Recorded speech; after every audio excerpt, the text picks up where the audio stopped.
ఉండటాను కొరకై మీరు చూపుతూ ఉన్న నీ కృప వెంబడి కృపను బట్టి నీకే వందనాలు స్తుతులు స్తోత్రాలు చెల్లించుకుంటున్నాను. తిరిగి సమయంలో కూడా ప్రభుదేవ నీ పాదము దగ్గర కూర్చున్న మాకు ఉత్తమమైన మరి అమూల్యమైన మా జీవితములకు అవసరమైన నీ మాటలను ప్రభు మాకు అనుగ్రహించండి. దయగల ప్రభ బలహీనుడను చేతకాని వాడను మరి ఎన్నో రకాలుగా మరి నా జీవితంలో పొరపాట్లు కలిగిన మనిషిని నేను. దయగల ప్రభు నన్ను నీ సంపూర్ణ నీ ఆత్మ యొక్క వశములకు తీసుకుని రావాల్సిందిగా ప్రార్థన చేసుకుంటున్నాను. దేవానికి వందనాలు స్తోత్రాలు. మరి దూరంలో దగ్గరలో సమీపంలో ఉండి ఆలకించుచున్న వారి కొరకు కూడా ప్రార్థన చేసుకుంటున్నాను. దేవా మీరు సహాయం చేయండి. ఇంతవరకు పాటల ద్వారా మీరు సంధిస్తూ దర్శిస్తూ వచ్చిన నీ ప్రేమంతటిని బట్టి నీకే వందనాలు స్తుతులు స్తోత్రాలు.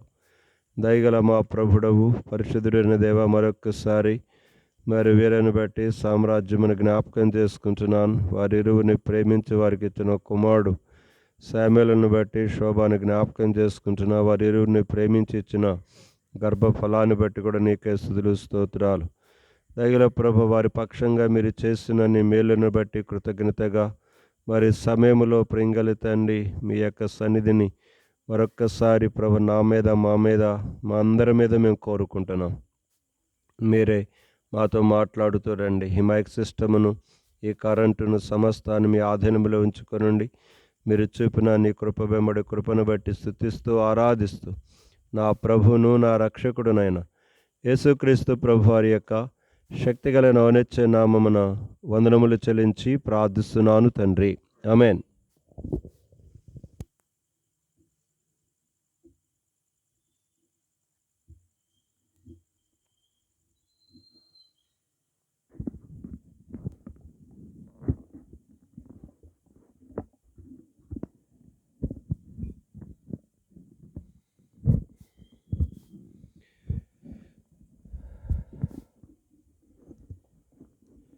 ప్రేమైన సంఘమా, మైక్ ఎక్కడ పెట్టారు? ఆ చివర్లో పెట్టినట్టున్నారు తీసుకెళ్ళి, అందుకని అసలు ఏమైనా పట్ల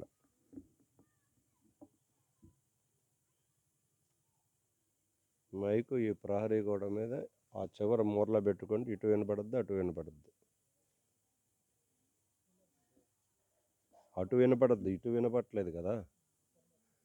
ఆ చివర పెట్టుకుంటే ఇక్కడ పెడితే ఈ ప్రహరీ గోడ మీద ఆ చివరలు ఆ మెట్ల దగ్గర పెట్టుకున్నామంటే పైన సరిపోతుంది.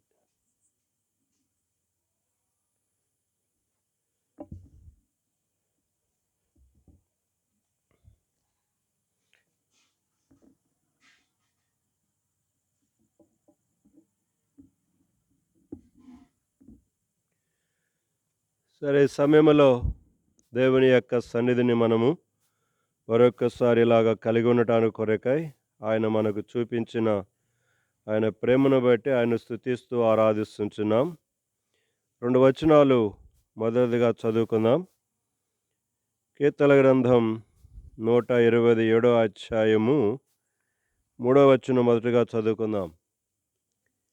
కీర్తన 127 3వ చరణం చదువుకుందాం కలిసి. కుమారులు యెహోవా అనుగ్రహించు స్వాస్థ్యము, గర్భఫలము ఆయన ఇచ్చు బహుమానమే. అలాగనే 103వ కీర్తన మొదటి వచనం కూడా చదువుకుందాం. కీర్తన గ్రంథము 103వ అధ్యాయము మొదటి 2 వచనాలు కలిసి చదువుకుందాం. నా ప్రాణమా యెహోవాను సన్నుతించుము, నా అంతరంగమునున్న సమస్తమా ఆయన పరిశుద్ధ నామమును సన్నుతించుము. నా ప్రాణమా యెహోవాను సన్నుతించుము, ఆయన చేసిన ఉపకారములలో దేన్ని మరువకుము.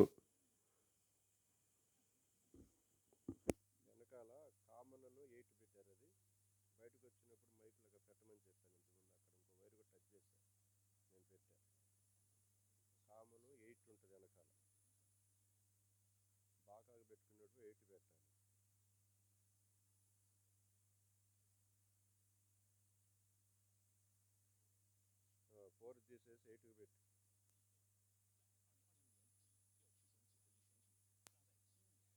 కోరుకున్న కలర్ ఏ వైరు చూడు, ఆ వైరు చూసుకొని పైన ఊర తీసి ఆ 8 వైరు పెట్టు. ఇంకో మాట చదువుకుందాం.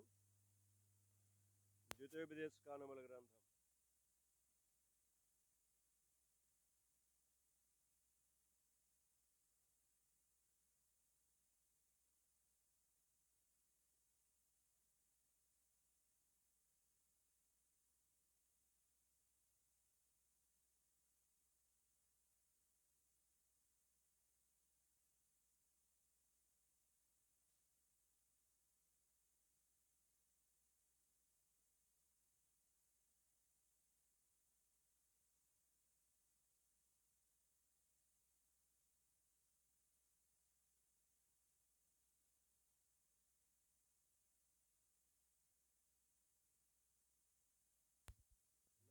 కామను 4 పెట్టుకోవాలి. Hello hello hello, praise the lord.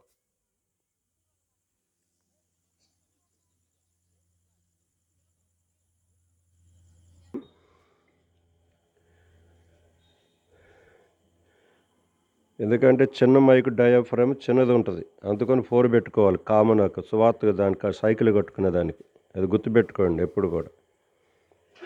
దానికి 8 పెట్టారంటే 5 యూనిట్ ఇరిగిపోద్ది. బయటకు వచ్చేటప్పుడు మాత్రం కామన్ 8 పెట్టుకోండి ఎప్పుడు. ద్వితీయోపదేశ కాండముల గ్రంథము 30వ అధ్యాయము 20వ వచనం చివరి భాగం చదువుకుందాం. ద్వితీయోపదేశ కాండముల గ్రంథము 30వ అధ్యాయము చివరి భాగం, అంటే కాబట్టి అనే దగ్గర నుంచి. కాబట్టి నీవును నీ సంతానమును బ్రతుకుచు నీ ప్రాణమునకు మూలమైన నీ దేవుడైన యెహోవాను ప్రేమించి ఆయన వాక్యమును విని ఆయనను హత్తుకొనున్నట్లును జీవమును కోరుకొనుడి. చాలు. ఈ లేఖన భాగములను దేవుడు ఆశీర్వదించి దీవించునుగాక. కీర్తన 103వ అధ్యాయం మొదటి 2 వచనాలలో తన ప్రాణముతో తాను చెప్పుకుంటున్నాడు, నాకు చేసిన ఉపకారములలో దేనిని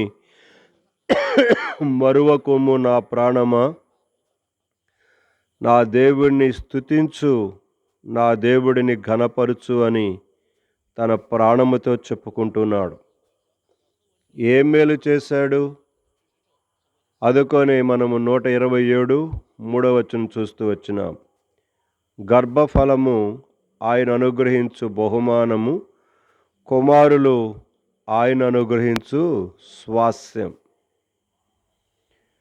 సో ఆయన మేలులు అనేకమైనవి మన జీవితంలో అర్థం చేసుకోవాలే కానీ మనం వాటన్నిటినీ జ్ఞాపకం చేసుకుంటూనే ఉండాలి, కానీ ఆయన మేలులకు కొరత లేదు.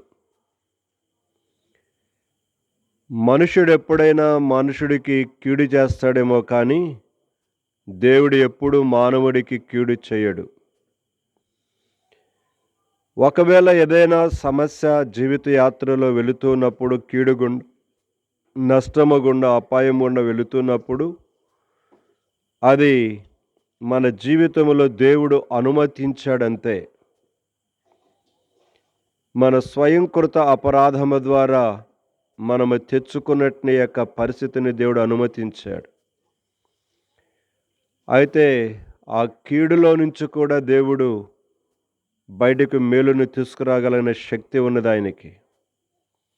ఉదాహరణగా మీకు చూస్తే, దేవుని మాట వినకుండా నయోమి తన యొక్క భర్త, 2 కుమారులు కలిసి బెత్లెహేమును విడిచి వారు మోయాబు దేశానికి వెళ్ళిపోయారు. బెత్లెహేములో కరువు వచ్చింది. ఆ కరువు నుంచి తప్పించుకోవటానికి గాను, ఆ కరువు నుంచి బయటపడటానికి గాను మరి వారి కుటుంబాన్ని గురించి మాత్రం రాయబడింది. ఎవరెవరు ఎలాగెళ్ళారో మనకు తెలియదు, కానీ నయోమి తన భర్త, తన బిడ్డలు నలుగురు కలిసి మోయాబు దేశంలో అక్కడ ఉన్నట్ని యొక్క సమృద్ధిని బట్టి ఆలోచించి అక్కడికి వెళ్ళి బ్రతకాలనుకున్నారు. కానీ చివరికి వాళ్ళ జీవితం జరిగిన సంఘటన మనకు తెలుసు. నయోమి తన భర్తను పోగొట్టుకున్నది, అలాగనే ఇద్దరు కుమారులను కూడా పోగొట్టుకున్నది. అయితే ఈ సమయంలో వారి కలిగినట్ని యొక్క నష్టం నయోమి అంటుంది, దేవుడు నాకు విరోధముగా ఉన్నాడు అని మాట్లాడుతుంది. మరి నీ ఇష్టానుసారం నువ్వు పోతుంటే విరోధంగా ఉండగానే ఎట్టుంటాడు దేవుడు?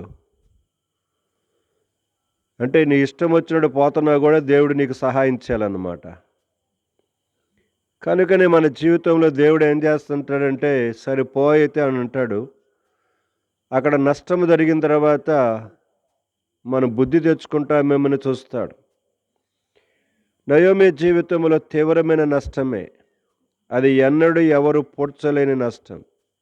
అయితే ఈ నష్టములో నుండే అద్భుతమైనటువంటి యొక్క మేలుని దేవుడు రూతు రూపమున ఆ కుటుంబంలోనికి దేవుడు తీసుకొస్తూ వచ్చాడు. సో ప్రియమైన వాళ్ళరా, మనము పరిశుద్ధ గ్రంథములో దైవజనుడు అందరి యొక్క జీవిత యాత్రలో మనం చూస్తున్నప్పుడు, వారు బుద్ధిపూర్వకంగా తప్పు చేస్తున్నప్పుడు దేవుడు వారిని శిక్షించాడు. వారిని అనేక రకాలుగా ఆయా పరిస్థితులు కూడా తీసుకుని వెళ్ళి వారికి జ్ఞానోపదేశం వేసిన తర్వాత ఆ పరిస్థితులలో నుంచి దేవుడు వారికి ఒక మేలును కూడా చేస్తూ వచ్చాడు. అలాగనుకొని బుద్ధిపూర్వకంగా మిమ్మల్ని తప్పు చేయమని నేను చెప్పట్లేదు. అవి మనకు బుద్ధి కలగటానికి, బోధ కలగటానికి మాత్రమే రాయబడ్డాయి. అంతేగాని అలాగ మనము చేయమని కాదు. సో కరువులో పోషించేవాడు ఆయన. ఒక మాట ఉంది చూడండి, కీర్తన గ్రంథం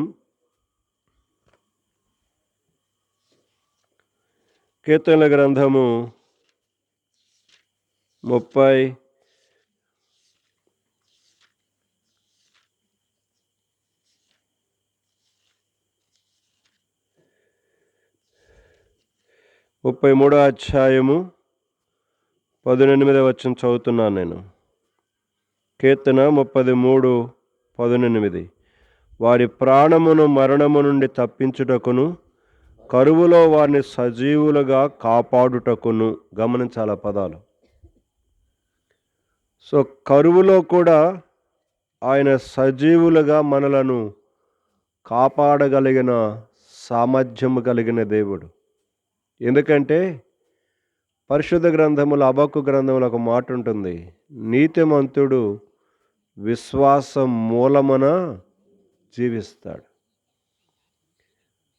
అనీతిమంతుడైతే కరువులో ఇబ్బంది పడతాడేమో, కానీ నీతిమంతుడైతే కరువులో విశ్వాసము మూలమున, ఆ విశ్వాసమునకు వస్తున్నట్టు యొక్క పరీక్ష, కరువు అనేది పరీక్ష వచ్చింది అక్కడ. ఆ పరిస్థితులలో, కరువులో కూడా దేవుడు నీకు సమృద్ధిని ఇవ్వగలడు. నిజమే, మనకు తెలుసు.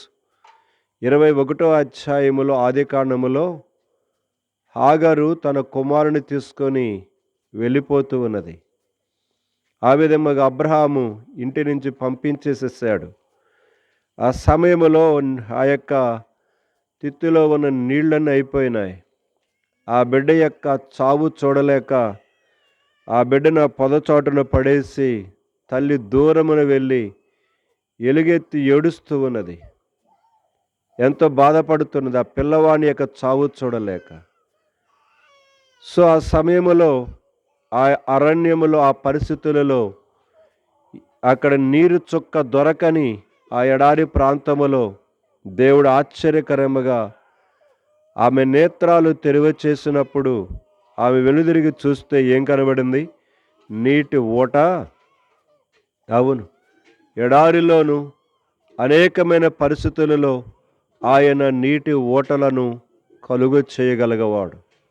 అక్కడ దానికి ఇజ్రాయేలు ప్రజలు 40 సంవత్సరాలు వారు ప్రయాణం చేసినట్టు యొక్క భయంకరమైనట్టు యొక్క స్థలాలలో చుక్క నీరు దొరకదు. కనుక ఒక చిన్న ఏది కూడా ఆహారం దొరకదు. అలాంటి యొక్క 40 సంవత్సరాల ప్రయాణములో వారికి ప్రతి దినం చక్కని మంచినీళ్ళు ఇచ్చాడు, చక్కని ఆహారాన్ని దేవుడు ఇస్తూ వచ్చాడు. కాబట్టి కరువులో నీ ఒక్కడిని దేవుడు కాపాడలేదా? కాపాడగలడైనా. 6 లక్షల మంది కాల్బలమును వారి కుటుంబాలను గనుక నిర్మానుష్యమైన భయంకరమైన యొక్క ఆ ప్రదేశాల గురించి ఇర్మియా గ్రంథంలో ఒక మాట అంటాడు చూడండి. ఇర్మియా గ్రంథము 2వ అధ్యాయం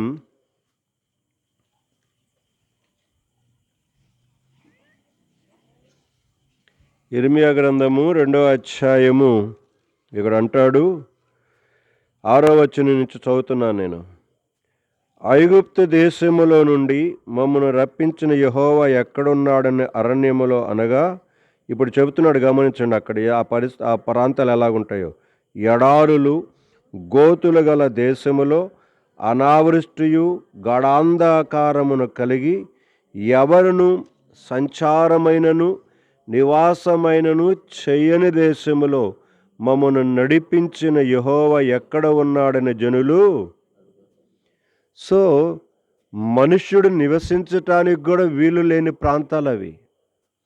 సో ఎంత భయంకరంగా ఆ ప్రాంతాలను ఇక్కడ గోతులను ఎడారులు గాఢాంధకారము కలిగిన అనావృష్టి కలిగిన ఆ ప్రాంతాలలో దేవుడు వారిని సర్వ సమృద్ధితో పోషిస్తూ నడిపిస్తూ వచ్చాడు.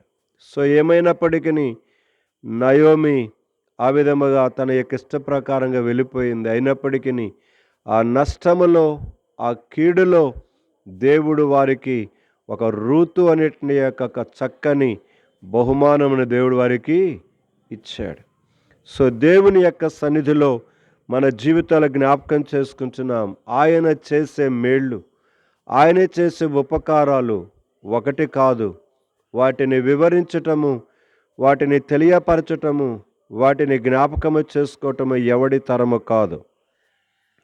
అలాంటి యొక్క ఆశ్చర్యమైన మహాశ్చర్యమైన కార్యములను చేయ సామర్థ్యము కలిగిన దేవుడు ప్రేమనెట్ని యొక్క కుటుంబంలో కూడా వారికి ఇచ్చినట్ని యొక్క గర్భఫలం అనేది ఒక్కటి మాత్రమే. ఆయన చేసే మేలులలో అది ఒకటి. ఎందుకు అంటే ఆయనే గర్భఫలాన్ని ఇచ్చేవాడు. అందుకనే కదా ఆదాము అవ్వల గురించి మనం చూసినప్పుడు ఆదాము అవ్వ ఏమంటుంది మాట, 4వ అధ్యాయము ఆదికాండం 1వ వచనం.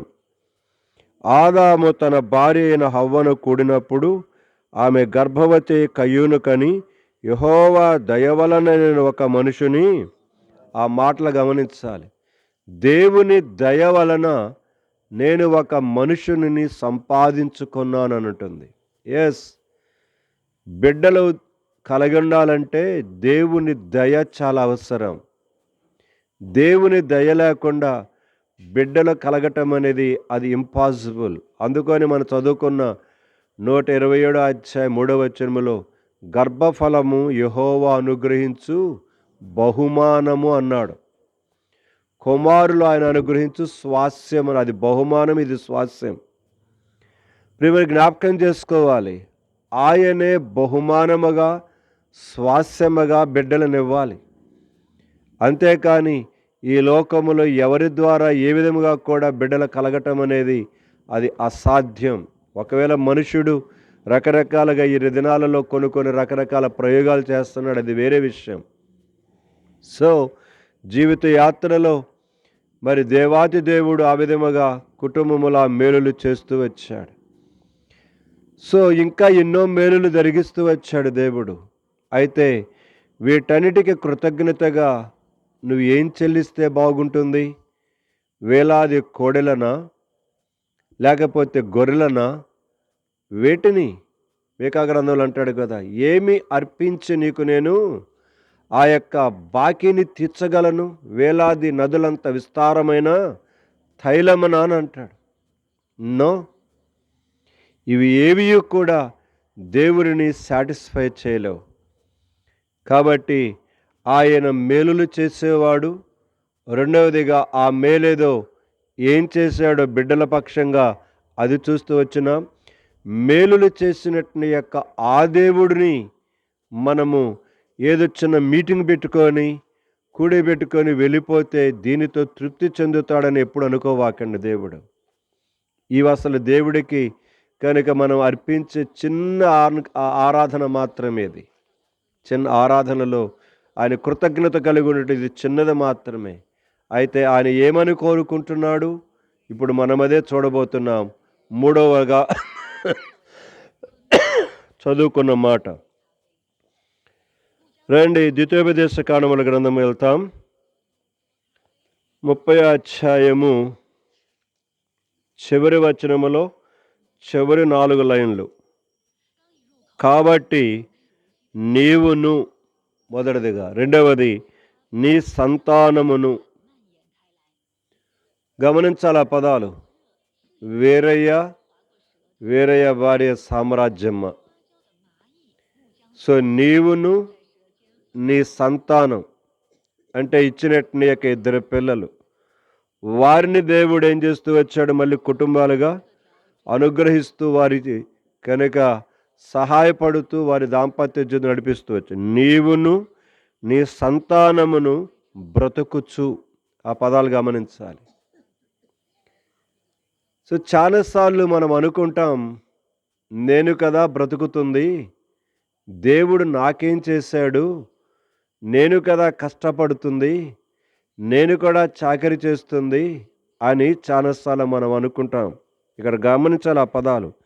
కాబట్టి నీవును నీ సంతానమును బ్రతుకుచు అని చెప్పి దాన్ని కంటిన్యూ చేస్తున్నాడు. నీ ప్రాణమునకు మూలమైన నీ దేవుడైన యెహోవా. గమనించాలి, నువ్వు బ్రతకటానికి నీలో ప్రాణము పెట్టినవాడు, దానికి మూలం ఎవరంటే అక్కడ రాయబడినమాట.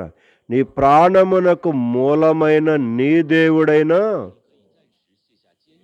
చాలాసార్లు మన జీవితంలో సృష్టికర్త అనే దేవుడు అనుగ్రహించే ప్రతిదానిని పొందుకోవటానికి ఇష్టపడతామే కానీ సృష్టికర్తను ఏం చేసేస్తాం? విడిచిపెట్టేసేస్తాం. ఆయన ఇచ్చే మేలులన్నీ అనుభవించడానికి ఇష్టమే కానీ ఆయన వైపు చూడటానికి ఇది ఎవరి ద్వారా వచ్చిందా, ఏ విధముగా వచ్చిందనే ఆలోచన మనము కనీసము కూడా చేసుకోం.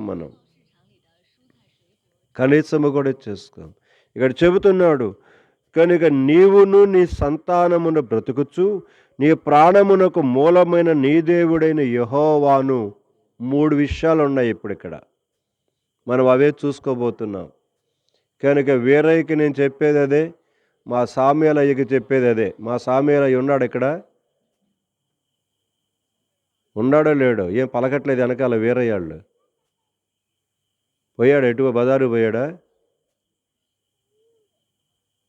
ఉన్నాడా? కూతురు చెబుతుందంట, ఉన్నాడంట. ఉన్నాడు. ఉండమని చెప్పావా తల్లి నువ్వు? సరే, మంచిదే.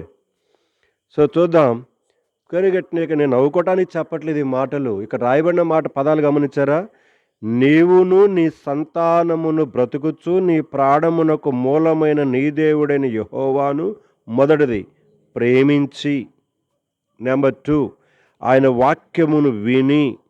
మూడవది ఆయనను హత్తుకొనున్నట్లును జీవమును కోరుకొనుడి. గమనించాలి ఎంత చక్కగా రాయించాడు దేవుడు. ఇది నిన్న నా దినభాగం. నేను ఇంటి దగ్గర ఉన్నప్పుడు కనుక చదువుకుంటూ వచ్చాను. నా దినభాగములో ఈ మాటలు నన్ను బాగా తాకుతూ వచ్చాయి. ఈరోజు వర్తమానం ఇది పంచుకుంటే బాగుంటుందని దేవుడు నాకు ఆలోచనిస్తూ వచ్చాడు. సో ప్రియమైన వాళ్ళరా, ఆ దేవుడు ఎవరంట? నీవు బ్రతకటానికి నీకు ప్రాణమును దయచేసి దానికి మూలమైన వాడు. గుర్తుపెట్టుకోండి, నీవు ఈ లోకములో పని చేసుకుంటున్నావంటే, తెలివితేటలతోటి ఏదో ఒక పని చేసుకుంటున్నావంటే, నువ్వు ఒకవేళ గేదెలు మేపుకుంటున్నా, బేల్దారి పని చేస్తున్నా, లేకపోతే ఇంట్లో పని చేసుకుంటున్నా, ఎక్కడ చేస్తున్నా కూడా దేవుడు నీవు బ్రతకటానికి కావలసిన యొక్క సదుపాయాలన్నిటిని ఇచ్చాడు. ఎప్పుడు మర్చిపోవాకండి. దేవుడు నాకేం చేశాడని మీరు ప్రశ్నిస్తారు కదా. నీవు ఈ లోకంలో బ్రతకటానికి ఏం కావాలి చెప్పండి? ఒక మనిషి బ్రతకడానికి ఏం కావాలి? పలకండి కొంచెం. నాకేం వినబట్లా. సో మనుషుడు బ్రతకటానికి ఈ లోకములో నువ్వు పని చేసుకోవటానికి మూలము గాలి కావాలి. రెండవది నీరు అవసరం. మూడవది ఆహారం అవసరం.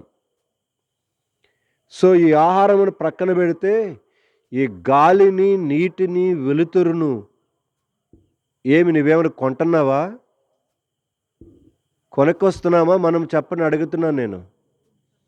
దేవుడు ఉదయకాలమంతా కష్టపడి పని చేసుకోవటానికి కొరకై సూర్యోదయమునిస్తున్నాడు. కష్టపడిన మనుషుడు నిద్రపోవటానికి కొరకై రాత్రి జామున సూర్యాస్తమయమునిచ్చి చంద్రుడును, నక్షత్రములను, వెన్నెలను దేవుడు అనుగ్రహిస్తూ చూడండి. ఉదయం ఎంత వెచ్చగా ఉన్నా సాయంకాలం చీకటి పడేసరికి ఏమైపోతుంది? వాతావరణం చల్లబడిపోతున్నది. ఎస్, మనుషుడు కనుక ఇవి తయారు చేసుకునేవి కాదు. ఒకడు మర్చిపోవద్దు ఎప్పుడు కూడా, మనం బ్రతకటానికి కొరకై ఈ లోకములో పని చేసుకోవటానికి కొరకై వీటన్నిటిని దేవుడు ఇస్తున్నాడు. ఇవ్వకపోతే మనం దేనికి పనికిరామండి, దేనికి పనికిరాం. సో బ్రతకటానికి కొరకై నీ ప్రాణమునకు మూలమైన నీ దేవుడైన యెహోవాను మొదటిగా ప్రేమించమన్నాడు. రెండవదిగా దేవుని వాక్యమును వినమన్నాడు. మూడవది ఆయనను ఏం చేయమన్నాడు? హత్తుకోమన్నాడు. ఈ మూడు కూడా ఎందుకు చెప్పాడు? అక్కడ చివరిలో చెప్తూ వచ్చాడు, హత్తుకొనున్నట్లును జీవమును కోరుకొనడి. ఎస్, ఆ జీవం ఎవరు? యేసు ప్రభు చెప్పాడు యోహాను సువార్త 14:6లో, నేనే మార్గమును, నేనే సత్యమును, నేనే జీవమునై ఉన్నాను. ఎస్, మానవుడి జీవితములో జీవమయున్న ఆ ప్రభువు గుర్తుపెట్టుకోండి. ఆయనే ఈ జీవితములో జీవమునిస్తున్నాడు. బ్రతకటానికి అందుకని చెప్తున్నాడు, జీవాన్ని కోరుకోరా, నువ్వు జీవాన్ని కోరుకో. కానీ మనుషుడు ఉద్దేశపూర్వకంగా కావాలని దేని కోరుకుంటున్నాడు? మరణాన్ని కోరుకుంటున్నాడు. చూడండి ఆ మాట, రోమీ రాసిన 3వ అధ్యాయంలో ఉంటుందన్నమాట. మనుషుడు తనకు తెలియకుండానే తాను ఎక్కడికి వెళ్తున్నాడు, ఏ మార్గంలో ఉంటున్నాడు, ఆ మార్గంలో ఏముంటున్నాడు వాడికి అర్థం కావట్లే. 3వ అధ్యాయము రోమీ రాసిన పత్రిక 16వ వచనం చదువుతున్నాను. నాశనమును కష్టమును వారి మార్గములలో ఏముందంటే, నీ మార్గములో జీవము లేదు, నీ మార్గములో నాశనం ఉన్నది. అందుకనే దేవుడు లోకమును ఎంతో ప్రేమించెను, కాగా ఆయన తన అద్వితీయ కుమారుడిగా పుట్టిన వానిని విశ్వాసముంచి ప్రతివాడు నశింపక. ఆ పదాలు గమనించాలి. సో మనుష్యుడు తన జీవితంలో తనకి తెలియకుండానే దేవుడిని విడిచిపెట్టి నాశనకరమైన మార్గములోకి వెళ్ళిపోతున్నాడు. యాత్రికుని ప్రయాణం పుస్తకములో ఉంటుంది. మనుషుడు ఎక్కడి నుంచి స్టార్ట్ అయ్యినాడు? నాశనపురములో నుంచి బయలుదేరతాడు. పుస్తకం కొనుక్కొని చదవండి మీరు. యాత్రికుని ప్రయాణం అనే పుస్తకం అద్భుతమైన పుస్తకం, చదవండి. మీకు ఇలాంటి పుస్తకాలు నేను చాలా రెఫర్ చేస్తున్నాను, మీకు కొనుక్కోవట్లేదు మీరు.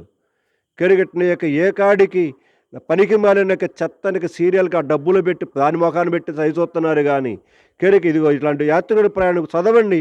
ఎంత అద్భుతంగా మొట్టమొదటిగా తన భర్త నాశనపురము నుంచి ఎలాగైతే ఆ పరలోకపు యొక్క పురానికి వెళ్తున్నాడు, ఆ తర్వాత తన భార్య గురించి రాయబడుతుంది. దాంట్లో చాలా అద్భుతంగా ఉంటుంది. ఒక విశ్వాసి తప్పనిసరిగా చదవవలసిన పుస్తకం అది, తప్పనిసరిగా చదవవలసిన పుస్తకం. బైబిల్ తర్వాత ఎక్కువగా అమ్ముడవుతున్న పుస్తకాలలో అదొకటి. పరిశుద్ధ గ్రంథం తర్వాత ఎక్కువగా ప్రపంచంలో అమ్ముడయ్యే పుస్తకం లేదంటే యాత్రికుని ప్రయాణం. నేను చదివాను కాబట్టి, ఏమైనా ఉన్నాయి కాబట్టి నేను చెప్తున్నాను. ప్రియమైన సంఘమా, జ్ఞాపకం చేసుకుందాం. నాశనపురములో నుంచి బయలుదేరాడు. కానీ ఈరోజు ఇక్కడ కూర్చున్న చాలామంది నాశనపురమే ఎలాగుంది వాళ్ళకి? పరలోకంగా ఉన్నది. జాగ్రత్త, నువ్వు నాశనపురములో ఉన్నావు. నీ కళ్ళకు నాశనకరమైనటువంటి శత్రువు ఏం చేస్తున్నాడు? రోమీ రాసిన పత్రిక 1వ అధ్యాయంలో ఉంది ఆ మాటలు చూడండి. రోమీ రాసిన పత్రిక. ఇంకా ఇంట్లో నుంచి ఏం చేస్తున్నారు? ఇక్కడ తపాలాలు మోగుతున్నాయి, ఇక్కడ బయటికి రాకుండా. ఇంకా మోగుతూనే ఉండే లోపల. రోమీ రాసిన పత్రిక 1:22 చదువుదాం. వారి అవివేక హృదయము అంధకారమాయమాయను, తాము జ్ఞానులమని చెప్పుకొనుచు బుద్ధిహీనులైరి. వారు అక్షయుడగు దేవుని మహిమను క్షయమగు మనుషుల యొక్కయు పక్షుల యొక్కయు చతుష్పాద జంతువుల యొక్క పురుగులు ప్రతిమా స్వరూపములుగా. సో గమనించాలి, వారు అవివేక హృదయము అంధకారమాయమాయను. ఈనాడు చాలామంది వారు వెళుతున్న మార్గములో నాశనమున్నదని వాడికి తెలియకుండానే పోతా ఉన్నది. మన తెలుసు సామెత గ్రంథములో, ఒకని ఎదుట సరైనదిగా కనబడే మార్గము కలదు, అది తొదకు ఎక్కడికి వెళ్ళిందంట? మరణమునకు, నాశనపురానికి వెళ్ళిపోయింది. అవును, ఈనాడు ఎంతమంది ప్రపంచంలో నిజదేవుణ్ణి తెలుసుకోలేక నాశనపురములో నుంచి బయలుదేరి చివరికి నిత్య నరకాగ్నిగుండంలో బయలుదేరి వెళ్ళిపోతున్నారు. అక్కడికి వెళ్ళి పడిపోతున్నారు. కళ్ళు తెరిచేసరికి ఇంకేమున్నది? భయంకరమైన గాఢాంధకారమైన కటిక చీకటితో నింపబడిన ఆ నరకాగ్నిగుండంక ధనవంతుడికి అదే కదా కనబడింది. లోకములో వాడు ఏమనుకున్నాడు? నా జీవితంలో నాకేం పర్వాలేదు అనుకున్నాడు. కానీ చచ్చి ఎక్కడికి వెళ్ళాడు? పాతాళములోకి వెళ్ళి మిగుల యాతన పడుచున్నాడు. ప్రియమైన కుటుంబమా, దేవుడు మాట్లాడుతున్నాడు, ఆ విధముగా హత్తుకొనున్నట్లు జీవమును కోరుకోండి. మీరు దేవుడు ఇస్తున్న సలహా ఇది. దేవుడు ఇస్తున్న సలహా. దేవుడితో మాట్లాడి జీవాన్ని కోరుకోవయ్యా, జీవాన్ని కోరుకో. మరణాన్ని ఎందుకు కోరుకుంటావు? నాశనాన్ని ఎందుకు కోరుకుంటావు? కానీ ఆ నాశనం వరకనే మనుషులు పరిగెడుతున్నాడు. ఆ నాశనమే కళ్ళకు బాగా రమ్యంగా కనబడుతుంది. ఆ నాశనమే వాడికి చాలా ఆనందంగా కనబడుతూ ఉన్నది. అవును ప్రేమైన సంఘమా, జీవితములో మానవుడి యొక్క నేత్రాలు అలాగా అవివేక అంధకార సంబంధమైన హృదయముతో ముయ్యబడిపోయాయి. తను ఎక్కడికి వెళ్తున్నాడో వాడికి తెలియకుండానే వాడు వెళ్ళిపోతున్నాడు. అదొక దేవుడు మాట్లాడుతున్నాడు, నీవును నీ సంతానమును బ్రతుకుచు నీ ప్రాణమునకు మూలమైన యెహోవాను ప్రేమించు, ఆయన వాక్యాన్ని విను, ఆయనను హత్తుకొనున్నట్లు జీవాన్ని కోరుకో. దేని కోరుకుంటావని ఇష్టం. నేనైతే ఆ చివరి అవన్నీ మాట చెప్పలేదు, కానీ ప్రేమించనే మాట దగ్గరే నేను ఆగుతున్నాను ఇక్కడ.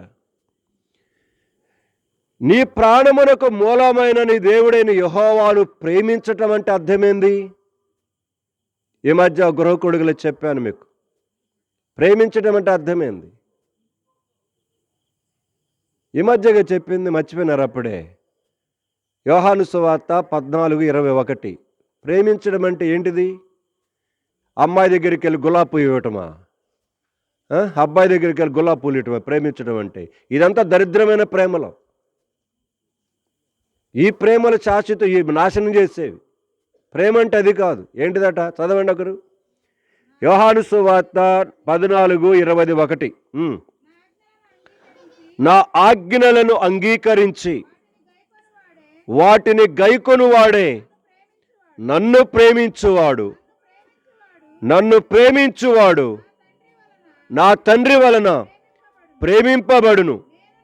నేనును వారిని ప్రేమించి వారికి నన్ను కనుపరచుకు. చాలు. దేవుడిని ప్రేమించటం అంటే ఏదో కాదు, అది ఎక్కడే ఉంది.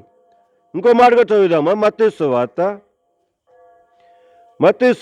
22వ అధ్యాయం. ఈ ప్రేమించుట అనే మాట మీదే మనం ఉంటాం ఇప్పుడు. ప్రేమించటం అంటే ఏదో చేయటం అని కాదు.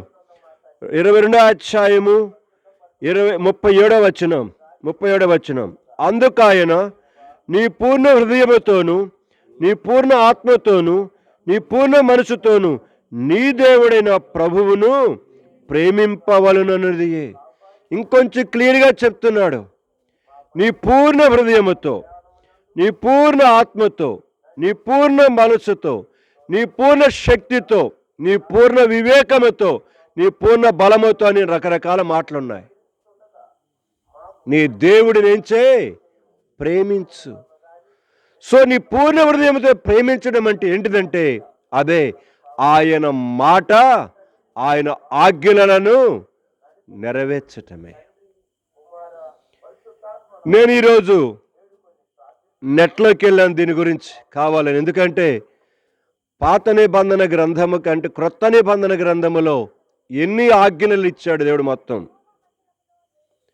అని నేను సెర్చింగ్ చేసుకుంటాను పోతూ వచ్చాను. ఎందుకంటే నాకైతే కానీ గుర్తులేదు, చూద్దామని. ఎందుకంటే బైబిల్ పండితులు అనేకులు ఉన్నారు ప్రపంచంలో, బైబిల్ స్కాలర్స్.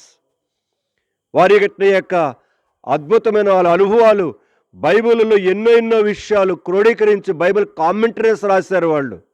అంటే దాదాపుగా దినములో 10 hours 12 hours బైబిల్ దగ్గరే కూర్చొని వారు ధ్యానిస్తూ వచ్చారు. అలాగా చాలా కామెంటరీస్ ఉంటాయి బైబిల్ గురించిన ధ్యానములు యొక్క బైబిల్స్. తెలుగులో తక్కువలేండి, ఇప్పుడే కనుక డానియల్ రిఫరెన్స్ బైబిల్ అని, విన్సెంట్ బైబిల్ 2-3 వచ్చినాయి అంతే తెలుగులో. కానీ ఇంగ్లీష్లో మాత్రం వందలు ఉన్నాయి. చూద్దామని వెళ్తే దాదాపుగా 1050 ఎన్నో ఉన్నాయి మొత్తం ఆజ్ఞలు. క్రొత్త నిబంధన గ్రంథములో ఆయన ఆజ్ఞలను నెరవేర్చటమే ఏంటిదట? ఆయనను ప్రేమించటం. గుర్తుపెట్టుకోండి, ఆయన ప్రేమించటం అంటే ఇంక ఏదో చేయటం కాదు. ఆయన చెప్పిన మాటను ఏం చెప్పాడు ఆయన? మత్తయి సువార్త మొదలుకొని ప్రకటన గ్రంథం వరకు దాదాపుగా 1054 ఉన్నాయి. ఒక సహోదరుడి యొక్క ధ్యానములో, మరింకొక సహోదరుడి యొక్క ధ్యానములో దాదాపుగా 10 ఇస్తున్నాయి. దాదాపుగా కొన్ని దాదాపు 15 తక్కువ ఎంతో 10 వచ్చినట్టుగా 10 చూపిస్తున్నాడు. ఏదేమైనప్పటికీ నేను చూడాలని వెళ్ళాను అనమాట. నెట్లోకి చూసినప్పుడు కనుక జ్ఞాపకం చేయబడుతూ వచ్చాయి. ఇప్పుడు నేను మొదటి నుంచి మత్తయి సువార్త నుంచి ఆయన ఏమేమి ఆజ్ఞాపించాడో చూడటానికి ప్రయత్నం చేస్తాను. చాలా ఉన్నాయి. ఈ యొక్క ఒక్క టాపిక్కే కొన్ని సంవత్సరాలు అవుతుంది ధ్యానం చేసుకోవాలనుకుంటే. దేవుడిని ప్రేమించటం అంటే ఆయన చెప్పిన మాట వింటమే. ఆయన చెప్పిన మాటలు ఏంటివి? ఏమని చెప్పాడు? పరిశుద్ధ గ్రంథములో ఏమని ఆజ్ఞాపిస్తూ వచ్చాడు? సువార్తలలో యేసుక్రీస్తు ప్రభువారు ఆజ్ఞాపించిన కొన్ని ఆజ్ఞలు ఉన్నాయి. అక్కడి నుంచి అపోస్తులు వారు ఏమైతే ఆజ్ఞాపిస్తూ వచ్చారో ఆజ్ఞలు మొత్తం కలిపి 1054 వస్తాయి. మొత్తం 1054. మనం ఎన్ని పాటిస్తున్నాం? ఒక్కొక్కటిగా ఇప్పుడు ధ్యానం చేస్తూ వెళితే మనకు మైండ్ పోద్ది. అసలు మనము యేసు ప్రభువుని నమ్ముకున్నామని డౌట్ వస్తుంది అసలు. సో కావాలని నేను వెళ్తూ వచ్చాను. వెళ్దాం మొదటి దగ్గర నుంచి. మత్తయి సువార్త 3వ అధ్యాయం. మత్తయి సువార్త 3వ అధ్యాయం మొట్టమొదటి మాట యేసు ప్రభు చెప్తూ వచ్చాడు, బాప్తిస్మిచ్చి యోహాను చెప్తూ వచ్చాడు. ఇద్దరు మాటలు చూద్దాం.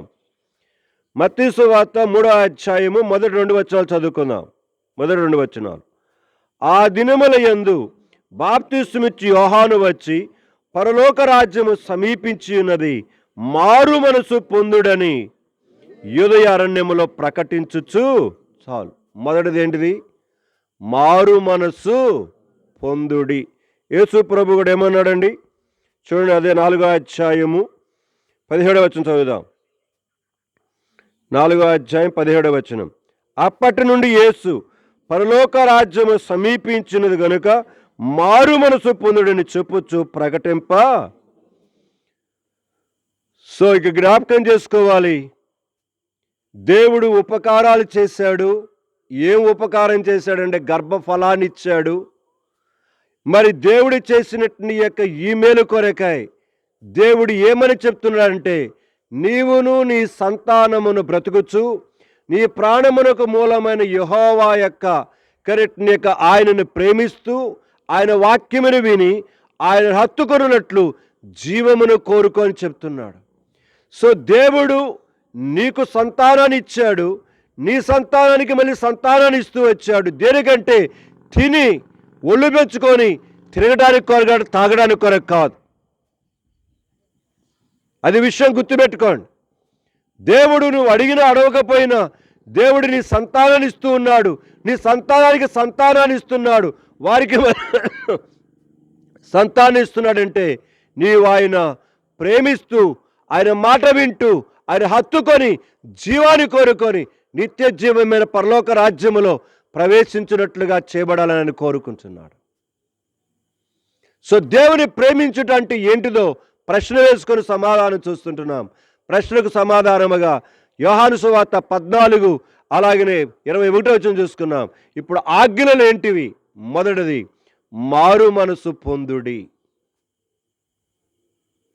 మారు మనసు పొందుడి.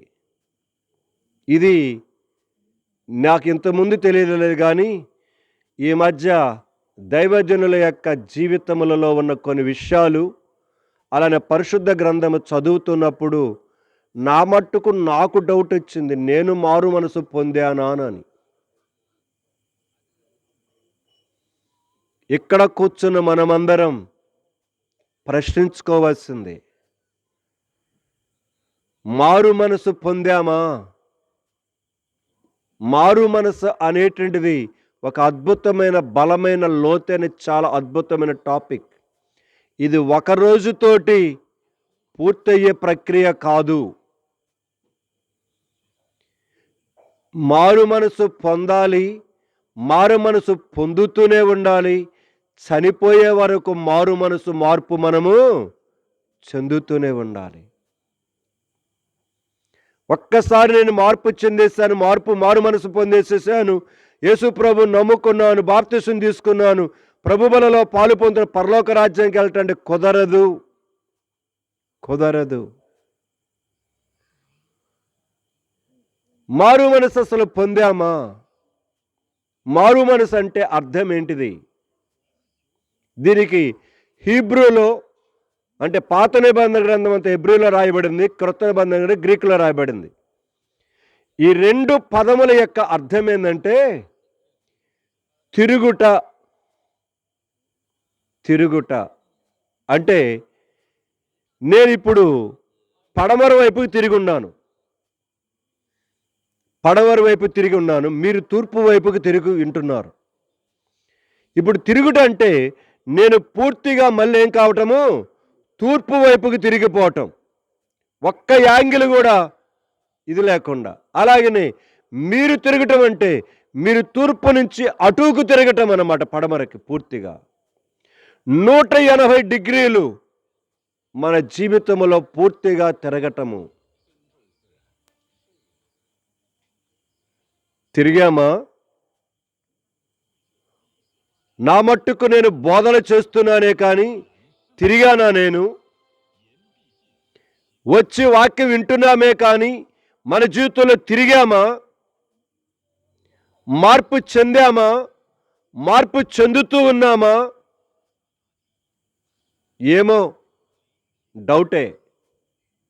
అదుకొని ఎఫెసీ నీ యొక్క సంఘంతో మాట్లాడుతుంటాడు ప్రకటన గ్రంథం 2వ అధ్యాయం మొదటి భాగంలో. ఓ ఎఫెసీ సంఘమా, నీవు మొదటి ప్రేమను విడిచిపెట్టుకున్నావు, మొదటి ప్రేమను విడిచిపెట్టేసేసావు. నువ్వు మారు మనసు పొందితే సరి, మారు మనసు పొందితే సరి. తుయితేర సంఘముతో కూడా ఏమన్నాడు? మారు మనసు పొందుటకు దానికి చదువుదాం, ఆ పదాలు చదువుదాం. ఈ రాత్రి దేవుడు మన అంతరంగముతోటి రక్షణ మారు మనసు పొందిన మనతో కూడా దేవుడు మాట్లాడుతున్నాడు. లోకములో మార్పు చెందిన వారే కాదు, ఇక్కడ కూర్చుని మన జీవితంలో కూడా జ్ఞాపకం చేసుకుందాం. ఏమంటున్నాడు? 3వ అధ్యాయం 21 ప్రకటన 3:21. మారు మనసు పొందుటకు నేను దానికి సమయమిచ్చి తిని గాని అది తన జారత్వము విడిచిపెట్టి మారు మనసు పొందనొల్లదు.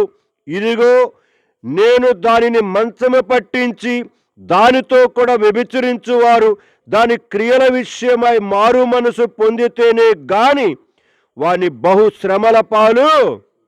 చూడు ఎంత క్లియర్గా మాట్లాడుతున్నాడో.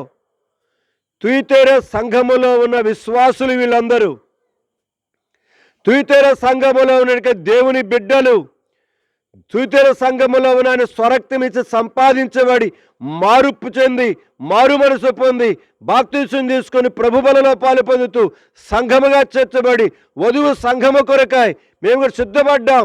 ఆ ప్రభుని యేసుక్రీస్తు పెండి రాకడ కొరకాయ మేము కూడా సిద్ధపడుతున్నామని చెప్పుకుంటున్న సంఘాన్ని గురించి పరిశుద్ధాత్మ దేవుడు తుయితెర సంఘాన్ని గురించి జ్ఞాపకం చేస్తుంటున్నాడు.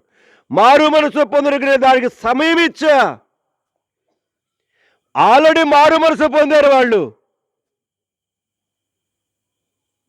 కానీ వారి జీవితములలో పదే పదే మారు మనసు అయితే పొందారే కానీ మళ్ళీ ఏమవుతున్నారు?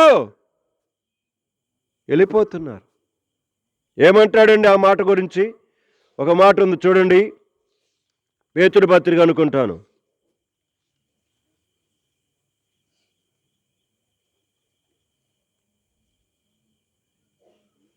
పేతురు పత్రిక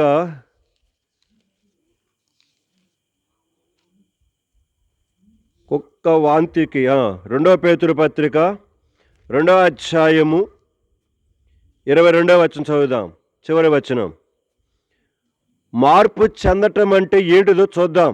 దాని కొరకు ఈరోజు మనం సమయానంతా కేటాయించేది. కుక్క తన వాంతికి తిరిగినట్టు. రెండవది, కడుగుబడిన పంది బురదలో దొర్లటకు మళ్ళినట్టును అను నిజమైన సామెత చొప్పున వీరికిని వాంతించుకుంది కుక్క మళ్ళీ వచ్చి ఏం చేస్తుంది? అది కొంచెం పలకండి. ఉండారా పోయారా? ఏమి శబ్దమే రాట్లా. ఉండారా? ఏమి లేదా లేదు. ఉండారా లేరా అన్నా? ఉండారా? ఏం పలకట్లేదు మరి గట్టిగా. ప్రియ జ్ఞాపకం చేసుకుని రాయబడిన మాట, కుక్క తన వాంతికి తిరిగినట్టు.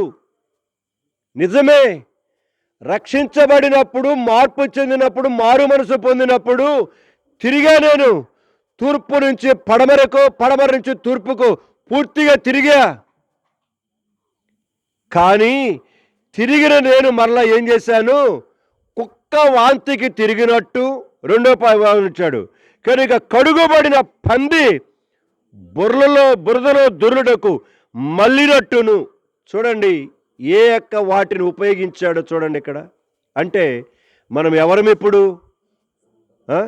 కనుక కక్కుకొనట్ని యొక్క కుక్క, కడుగుబడిని పంది, దానితో పోల్చాడండి. ఇక చూడండి మన జీవితం ఎంత దుర్భరంగా ఉందో. మార్పు చెంది మారు మనసు పొంది మరలా తిరుగుతున్నప్పుడు లోకం వైపు, పాపం వైపు, నీవు కుక్క వాంతించుకున్న కుక్క ఎలా తిరిగింది, ఆ కుక్కకు నీకు తేడా లేదంట. కడుగుబడిన పంది మరలా బురద కొరకై పరిగెత్తి మళ్ళినట్లుగా, ఆ కడుగుబడినట్టుగా బురద కోసమై పరిగెత్తిన పందికి నీకు తేడా లేదట. నేను చెప్తున్న మాట కాదండి, బైబిల్ చెప్తున్న మాట. ఇక్కడ కూర్చున్న విశ్వాసులారా, కుటుంబస్తులారా, మార్పు చెందారని చెప్పుకుంటున్నాం, మారు మనసు పొందారని చెప్పుకుంటున్నాం. అయితే దేవుడు మాట్లాడుతున్నాడు, మారు మనసు పొందుటకునే దానికి చాలా సమయాన్ని ఈరోజు కూడా, ఈ 20వ తారీఖు వరకు, ఈ 2025 సంవత్సరం, ఈ యొక్క ఆగస్టు మాసం వరకు మారు మనసు పొందడానికి, మరలా మారు మనసు పొందడానికి కొరకాయ నీకు అవకాశం ఇస్తున్నాడు. లేదా సమయాన్ని దుర్వినియోగం చేసుకుంటావా? ఆయనే వస్తానంటున్నాడు దగ్గరికి. నిన్ను బహుశ్రమలు పాలు చేస్తా. అందుకని బాప్తిస్మిచ్చి యోహాను కానీ, ప్రభువైన యేసుక్రీస్తు కానీ, దేవుని రాజ్యము సమీపించి ఉన్నది, పరలోక రాజ్యము సమీపించి ఉన్నది, మారు మనసు పొందండి, మారు మనసు పొందండి. ఈ దినాలలో నేను చెప్తుంటున్నాయి, మందిరములో మారు మనసు ఏమీ లేకుండా బాప్తిస్మాలు తీసుకుంటున్నారు ఈ దినాలలో. నువ్వు మారు మనసు పొందావనంటే ఏదో చెబుతున్నారు. మారు మనసు లేని బాప్తిస్మాలు ఎక్కువైపోయినాయి దినాలలో సంఘాలలో. సంఘమా ఎక్కడున్నాం? ఎక్కడున్నాం? మారు మనసు పొందిన వారికి ఉదాహరణ కొన్ని చూడటానికి ప్రయత్నం చేస్తా. ఇప్పుడు మారు మనసు అంటే ఏంటిదో చూడటానికి ప్రయత్నం చేద్దాం. చూడటానికి ఇది ఏబిసిడీలు నేర్చుకున్నట్టుగానే ఉంటుంది, కానీ ఈ మారు మనసు అనేది లేకపోతే మన జీవితంలో నిజమైన సమాధానం ఉండదు, నిజమైన శాంతి ఉండదు, నిజమైన యొక్క ఆశీర్వాదం ఉండదు, నిజమైన దేవుని యొక్క ఆనందం ఉండదు. మనం ఎప్పుడైతే మార్పు చెందుతూ వెళుతూ ఉంటామో, అందుకని అన్నాడు రోమీ రాసిన పత్రిక, ఆ మాట చదువుకునేటి వద్దాం. రోమీ రాసిన పత్రిక 12వ అధ్యాయం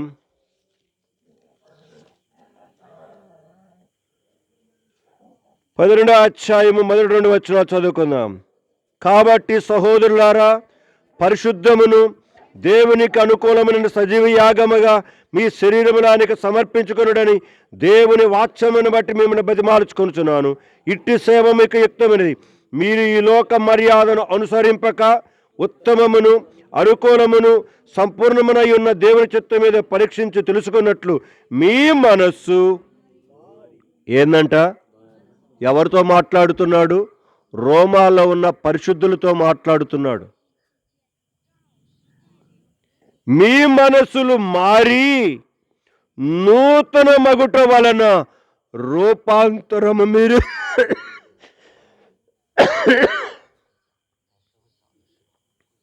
ప్రియమైన సంఘమా, జ్ఞాపకం చేసుకుందాం. మనసులు మార్పు చెందుతూ ఉండాలి రోజుకు రోజు. ఎందుకంటే మనం ఈ పాపిష్టి లోకములో ఉన్నాం, ఈ పాపం యొక్క శరీరములో మనం ఉన్నాం. లోకపు ఆశలు, నేత్రాశలు, జీవపు డంబముల చేత మనం ఈడవబడుతున్న లోకములో ఉన్నాం. ఈ దుష్ట లోకములో పడి ఉన్నాం మనం. కాబట్టి మార్పు చెందుతూ రావాలి. అక్కడ ఎంత చక్కగా రాస్తాడు చూడండి. పరీక్ష తెలుసుకొని మీ మనసు మారి నూతన మగుతూ ఉండాలి రోజుకు రోజు. అవుతున్నామా? లే. నేను కూడా ఈ మధ్యనే ఒక దైవజనుడు వాక్యము ద్వారా సంధించబడుతూ ప్రతి దినం నా జీవితాన్ని జాగ్రత్త పరచుకోవటానికి కొరకాయ నేను ప్రయత్నం చేసుకుంటున్నాను. నా మట్టుకు నేను దేవుడి మీద ఆధారపడుతూ ఉన్నాను. నా కొరకు కూడా ప్రార్థనలో పెట్టుకోండి. నేను నిజమైన మారు మనసును ప్రతి దినము దేవుని దృష్టికి అనుకూలమైన మారు మనసు పశ్చాత్తాపము పొందినట్లుగా. అందుకనే కదా అన్నాడు ఆ మాట. 2 కొరింథీ 7వ అధ్యాయం పోయిన వారం కూడా చూసుకుంటూ వచ్చినాం ఆ మాట. చూడండి, 2 కొరింథీ 7వ అధ్యాయం చదువుదాం 9వ వచనం నుంచి. మీరు దుఃఖపడుతురని సంతోషించడం లేదు, కానీ మీరు దుఃఖపడి మారు మనసు పొందుతారని ఇప్పుడు సంతోషించుచున్నాను. ఏలయనగా ఏ విషయంలో నేను మా వలన మీరు నష్టము పొందకున్నటకై దైవ చిత్తానుసారముగా, గమనించాల పదాలు, దైవ చిత్తానుసారమైన దుఃఖము రక్షణార్థమైన మారు మనసును. సహజంగా జరిగేది ఏంటంటే, రక్షించబడిన తర్వాత ఏదైనా తప్పు చేసినప్పుడు భయం కలుగుద్ది. భయం కాదు కావాల్సింది దేవుడికి. నేను తప్పు చేశానే, అయ్యో నేను మారు మనసు పొందిన వ్యక్తిని, అది చూడకూడదే, అది వినకూడదే, అలా మాట్లాడకూడదే, అలా వ్యవహరించకూడదే, నేను వ్యవహరించేసాను భయపడటం కాదు. అది అక్కడ రాయబడుతున్నమాట. దాని కొరకు దైవ చిత్తానుసారంగా ఏం కావాలట? దుఃఖం అవసరం. అది లేకుండా నేను భయపడ్డానంటే కుదరదు. దైవ చిత్తానుసారమైన దుఃఖము రక్షణార్థమైన మారు మనసును దయచేస్తుంది. గుర్తుపెట్టుకున్న మాట, రక్షణార్థమైన మారు మనసు. ఏమన్నాడండి అపోస్తులైన పౌలు కరెక్ట్ని యొక్క క్షమించారు, అపోస్తులైన పేతురు అన్ని జనాంగం మార్పు చెందినప్పుడు వారి గురించి ఒక మాట మాట్లాడతాడు. చూద్దాం రండి. తను మాట్లాడుతూ 11వ అధ్యాయం అపోస్తుల కార్యముల గ్రంథములో రండి 18వ వచనం చదువుదాం. అపోస్తుల కార్యముల గ్రంథం 11వ అధ్యాయం 18వ వచనం చదువుదాం. వారు ఈ మాటలు విని, ఎవరు వీళ్ళందరూ? అక్కడ అపోస్తులు పెద్దలు వారందరూ కూడా ఉన్నారన్నమాట. వారి మధ్యలో పేతురు మాట్లాడుతున్నాడు. ఏంటి నువ్వు పోయి అన్యజనులతో పోయి కూర్చొని భోజనం చేసి వచ్చావు, వాళ్ళతో సహవాసం చేసి వచ్చావు, ఏంటి నీ సంగతి అని అక్కడ ఉన్న సంఘములో ఉన్న పెద్దవారందరూ కూడా ఎదిరిస్తూ ఉంటే అప్పుడు ఉన్న విషయం అంతా చెబుతున్నాడు పేతురు. అదంతా చెప్పిన తర్వాత అది నా అంతటా నేను చేయలేదు, దేవుడు ఇలాగ మాట్లాడుతూ వచ్చాడు. కాబట్టి ఏ పరిశుద్ధాత్మ దేవునైతే మనం పొందుకున్నామో అదే పరిశుద్ధాత్మ దేవుడు వారి మీద కూడా కుమ్మరించబట్టడం జరిగింది. వారు కూడా సంఘములో ఏం చేయబడ్డారు అంటే మనము వారు వేరు కాదని, మనము వారు ఒకటేనని దేవుడు నాకేం చేశాడు, చూపిస్తూ వచ్చాడు, నాతో మాట్లాడుతూ వచ్చాడు. ఒక దర్శనము ద్వారా 9వ అధ్యాయంలో పేతురుకు వచ్చిన దర్శనాన్ని, అలాగే కొర్నేలు ఇంటికి వెళ్ళి చేసిన పరిచయంతో చెప్తూ వచ్చిన తర్వాత 18వ వచనంలో ఇప్పుడు వాళ్ళందరూ మాట్లాడుతున్నారు. వారు ఈ మాటలు విని మరేమీ అడ్డు చెప్పక, అట్లయితే అన్యజనులకును దేవుడు జీవార్థమైన మారు మనసును దయచేసి, ఆ పదాలు అర్థం చేసుకోండి. ఈరోజు నేను అడిగేది, ఇక్కడ కూర్చున్న మన అందరి జీవితములలో నీవు రక్షణార్థమైన మారు మనసులో ఉన్నావా? నీ మారు మనసు జీవార్థమైందేనా? రక్షణార్థమైనది, జీవార్థమైనది సరైనది కాకపోతే ప్రమాదములో ఉన్నావు, గుర్తుపెట్టుకో. నువ్వు మారు మనసు పొందితే సరే, నువ్వు బలంలో పాలు పొందినంత మాత్రాన, బోధన చేసినంత మాత్రాన, పాటలు పాడినంత మాత్రాన, ఇక్కడ నిలబడి ప్రసంగాలు చేసినంత మాత్రాన కుదరదు. దేవుడు మరి అంతరంగమైన శుద్ధిని కోరుకుంటున్నాడు, చిత్తశుద్ధిని కోరుకుంటున్నాడు, లోపల ఆ పవిత్రతను కోరుకుంటున్నాడు, ఆ నిజమైన మారు మనసును కోరుకుంటున్నాడు. దావీదు తప్పు చేశాడు. నాతాను ప్రవక్త ఏం చేశాడు? 2-3 ఉదాహరణలు చెప్పేసి ముగిచ్చేస్తాను. నేను ప్రొలాంగ్ చేయను ఇంకా. కానీ రండి, 2వ సమూయేలు గ్రంథం 12వ అధ్యాయం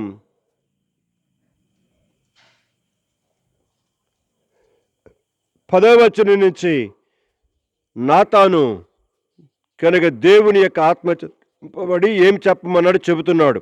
12వ అధ్యాయం 10వ వచనం చదువుదాం. నీవు నన్ను లక్ష్యము చేయక హిత్తీయుడగు ఉరియా భార్యను నీకు భార్యగునట్లు చేసుకున్నందున నీ ఇంటి వారికి సదాకాలం యుద్ధము కలుగును. నా మాట ఆలకించుము. యెహోవానగు నేను సెలవిచ్చినదేమనగా, నీ ఇంటి వారి మూలముననే నేను నీకు అపాయమును పుట్టింతును. నీవు చూచుచుండగా నేను నీ భార్యలను తీసి నీ చెరువు వానికి అప్పగించుతును.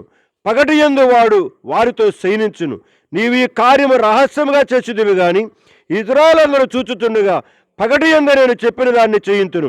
నేను పాపమే చేస్తునని దావీదు నాతానుతో అనగా, నాతాను చాలు. ఏమంటున్నాడు 13వ వచనములో? నేను పాపము. ఒక్క మాట అక్కడ రాశాడు. కానీ ఆయన ఏ విధంగా ప్రార్థన చేశాడు చదువుదామా రండి. కీర్తనల గ్రంథం 51వ అధ్యాయం. కీర్తనల గ్రంథము 51వ అధ్యాయం.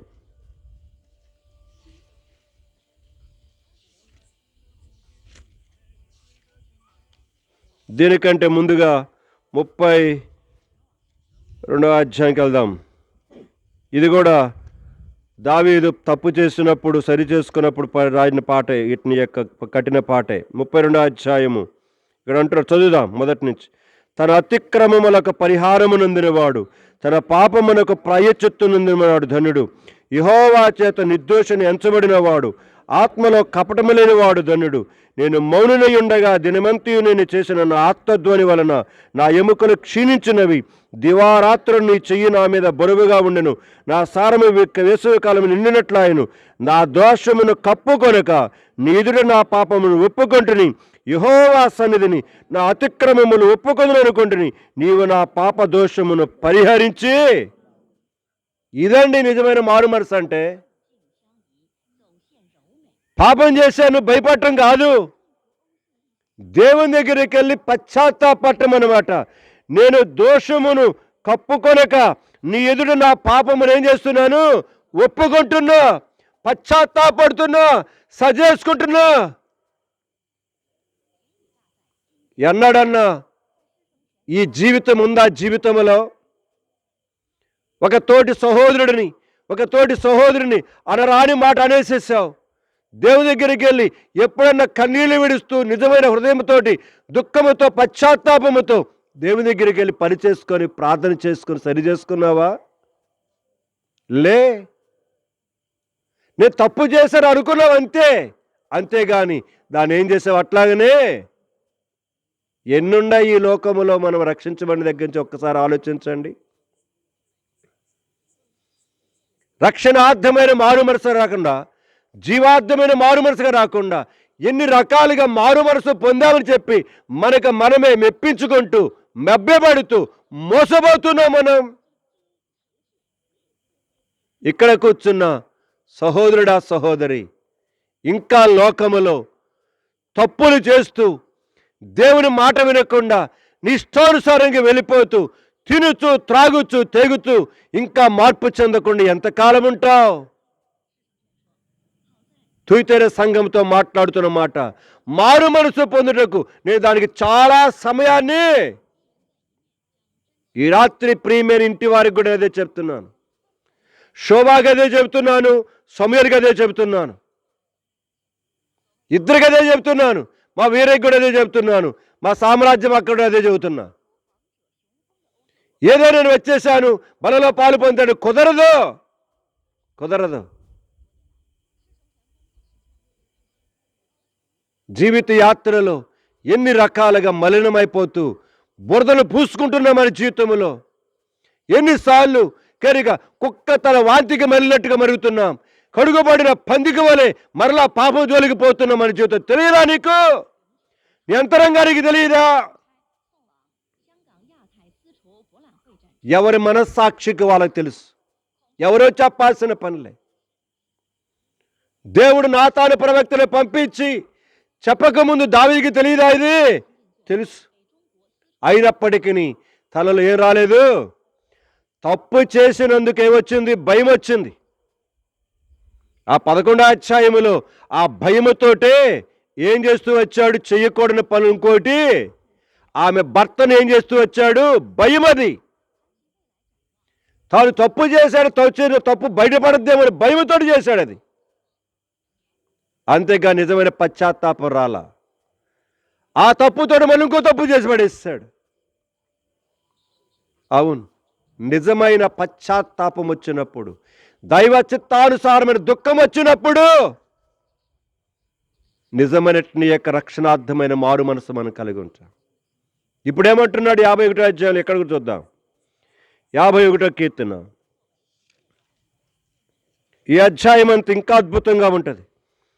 దేవా, నీ కృప చొప్పున నన్ను కరుణింపము, నీ వాత్సల్య బాహుళ్యము చొప్పున నా అతిక్రమములను తుడిచివేయి, నా దోషము పోవునట్లు నన్ను బాగుగా కడుగము, నా పాపము పోవునట్లు నన్ను పవిత్రపరచుము, నా అతిక్రమములు నాకు తెలిసే ఉన్నవి, నా పాపం ఎల్లప్పుడూ నా ఎదుట. ఎప్పుడన్నా చేసిన అవిధేయతను గురించి దేవుని పాదాల దగ్గర కూర్చొని ఎప్పుడన్నా బతిమలాడుకున్నావు? ఇలాగా ఎప్పుడైనా ఒక రోజు ఉందా నీ జీవితంలో? కొంత సమయం ఉందా? అయ్యో, నా నోటితోటి అనుకూడని మాట మాట్లాడేశాను నా తోటి సహోదరుడిని, తోటి సహోదరిని. నేను చేయకూడని పాపం చేసేసాను నా కళ్ళతోటి, నా శరీరముతోటి. నిజమైన పశ్చాత్తాపం పడ్డావా? ఎప్పుడన్నా రోధించావా? భయమైతే పడ్డావా, కానీ నిజమైన పశ్చాత్తాపం రాలే. అంటున్నాడు ఇంకా, నీకు కేవలము నీకు విరోధముగా నేను పాపము చేసి ఉన్నాను, నీ దృష్టి ఎదుట నేను చెడుతనము చేసి ఉన్నాను. కావున అగ్ని ఇచ్చినప్పుడు నీతిమంతుడిగా అగబడదువు, తీర్పు తెచ్చినప్పుడు విగ్రహములుగా. నేను పాపములు పుట్టానయ్యా, పాపములు నా తల్లు నన్ను గర్భము ధరించని, నీవు నా అంతరంగములో సత్యమును. దేవుడు కోరేది దైవ చిత్తానుసారమైన దుఃఖముతో కూడిన హృదయములో సత్యముతో కూడిన ఆ ఆరాధన కోరుకుంటున్నాడు. ఎప్పుడన్నా చేసిన జీవితంలో అనుభవం ఉందా? చేసిన తప్పిదాన్ని బట్టి పశ్చాత్తాపడి దేవుని దగ్గర, ప్రభువా ప్రభువా నీకే విరోధంగా చేశా,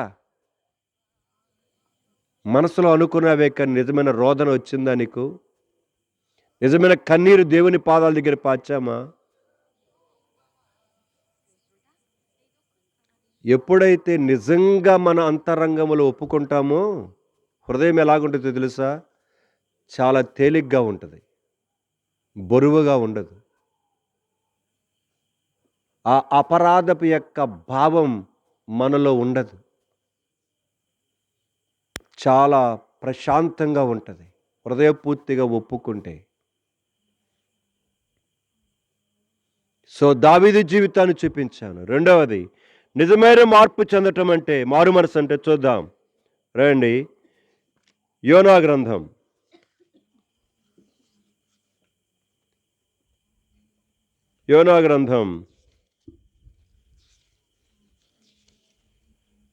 3వ అధ్యాయం చదువుదామా? 6వ వచనం నుంచి. యోనా గ్రంథము 3:6 నుంచి. ఆ సంగతి నినవే రాజునకు వినబడినప్పుడు అతడును తన సింహాసనం మీద నుండి దిగి తన రాజవస్త్రములు తీసివేసి గోనె పట్ట కట్టుకొని బూడిదలో కూర్చోండి, మరియు రాజైన తానును ఆయన మంత్రులను ఆజ్ఞయగా, ఒకవేళ దేవుడు మనసు త్రిప్పుకొని పశ్చాత్తాప్తుడై మనము లయము కాకుండా తన కోపాగ్ని చల్లార్చుకొనును గనుక మనుషులు ఏదియు పుచ్చుకొనకూడదు, పశువులు కానీ ఎద్దులు కానీ గొర్రెలు కానీ మేతమేయకూడదు, నీళ్లు త్రాగకూడదు. మనుషులందరూ తమ దుర్మార్గములను విడిచి తాము చేయు బలాత్కారమును మానివేయవలను. మనుషులేమి పశువులేమి సమస్తమును గోనెపట్ట కట్టుకొనవలను. జనులు మనఃపూర్వకముగా దేవుని వేడుకొనవలను అని దూతలు నినివే పట్టణస్థులతో చాటి చేసిరి. ఈ నినివే వారు తమ చెడు నడతలను మానుకొనగా వారు చేయుచున్న క్రియలను దేవుడు చూచి పశ్చాత్తాప్తుడే వారికి చేయుదునని తాను మాట ఇచ్చిన కీడు చేయక,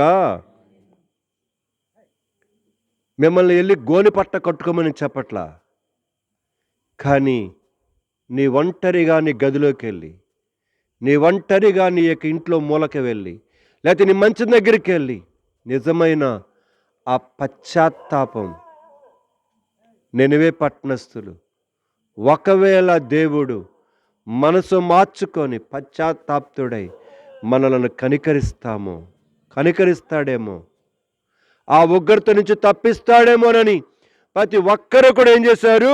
రాయబడిన మాట ప్రకారముగా నినివే వారు తమ చెడు నడతలను ఏం చేశారంట? మానుకొనగా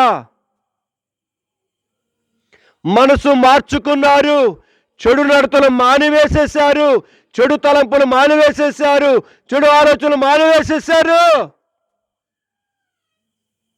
నినివే పట్టణస్థులకున్న తెలివి ఈరోజు రక్షించబడిన విశ్వాసులు మనకుందా అని అడుగుతున్నాను నేను.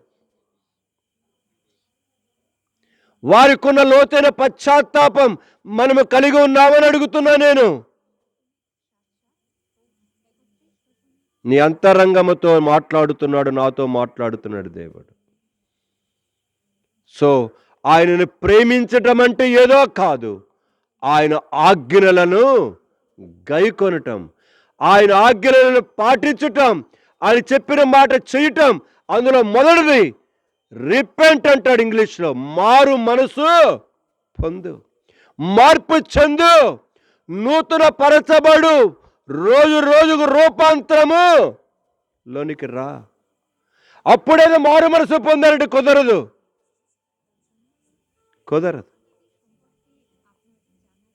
ఇద్దరు వ్యక్తులను చూపించాను. మొదటిది దావీదు జీవితాన్ని చూపిస్తూ వచ్చాను. రెండవది నినివే పట్టణస్థుల యొక్క స్థితిని జ్ఞాపకం చేస్తూ వచ్చాను. మూడవది రండి, అపోస్తుల కార్యముల గ్రంథం 2వ అధ్యాయం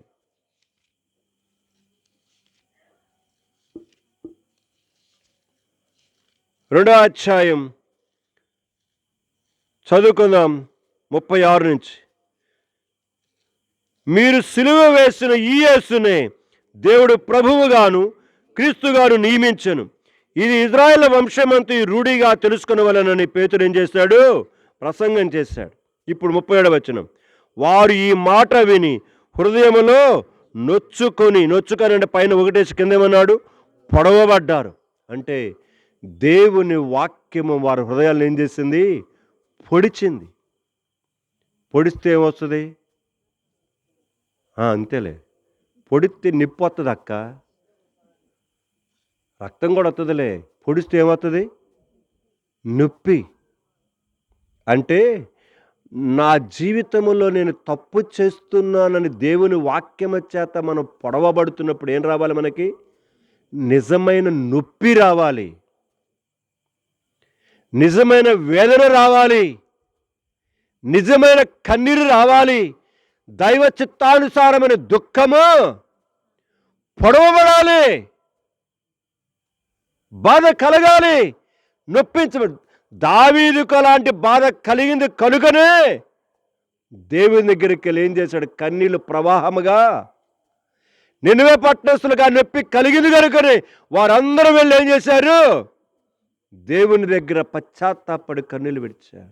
ఇక్కడ కూడా చుట్టూ వింటున్న ఇజ్రాయేలు ప్రజలు పేతురు యొక్క వాక్యం విని మాట్లాడుతున్నారు. ఈ మాట విని హృదయంలో నేర్చుకొని, సహోదరులారా మేమేమి చేతుమని పేతురును కలమపోస్తున్నాడుగా పేతురు మాట్లాడుతున్నాడు. మీరు మారు మనసు పొంది పాప క్షమాపణ నిమిత్తం ప్రతివాడు యేసుక్రీస్తు నామమున బాప్తిస్మం పొందుడి. అప్పుడు మీరు పరిశుద్ధాత్మను వరమును దేవుని సన్నిధిలో మన జీవిత యాత్రలను మన జ్ఞాపకం చేసుకుందాం. ఎలాగున్నాం? 40 వచనంలో కూడా ఆ మాటకు చదువుకుందాం. ఇంకా అనేక విధమైన మాటలతో సాక్ష్యం ఇచ్చి మీరు మూర్ఖులకు ఈ తరము వారికి వేరే ఏం చేయండి? మారు మనసు పొందిన నీవు మూర్ఖులైన ఈ తరం వారికి ఎలాగుండాలి? వేరుగా ఉండాలి. వాళ్ళు మంగళసూత్రం కడితివి, నువ్వు కడితివి. వాళ్ళు మెట్లు పెట్టి నువ్వు పెడితే అన్నీ ఏం తేడా ఉందా? ఏమీ లేదు. జంట్లి ప్రకాష్ గారు మనం చనిపోయినాడు. ఆయన వర్తమానం వినండి.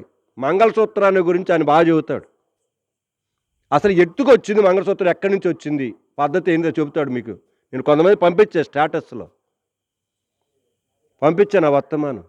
మంగళసూత్రం యొక్క సంగతి తెలిస్తే ఎవడు మంగళసూత్రం కట్టడంట? ఎవడు కట్టడు? ఒకసారి మందిరంలో చెబుతానులే మీకు నేను కూడా. ప్రియమైన సంఘమా, కనుక మనకి తెలియక ఇవన్నీ ఏం చేస్తున్నాము? మారు మనసు పొందామని చెప్పుకుంటూ మరలా వాటి వైపు ఎదురబోతున్నాము. ఇక రాయబడిన మాట, మూర్ఖులైన ఈ తరం వారికి ఏం చేయి? వేరుగా ఉండు. వేరుగా ఉంటే కలిసిపోతున్నారు. మారు మనసు పొందావా నీవు?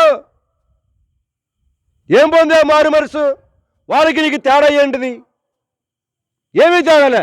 వాళ్ళు ఏం చేస్తున్నారు, నువ్వు అదే చేస్తున్నావు. ఇజ్రాయేల్ ప్రజలు ఎలాగైతే అక్కడ వారి మధ్యలో జీవిస్తూ వారి ఆచారాలు ఏం చేశారంటే వీళ్ళు కూడా. చదువుదామన్నమాట. కీర్తన గ్రంథం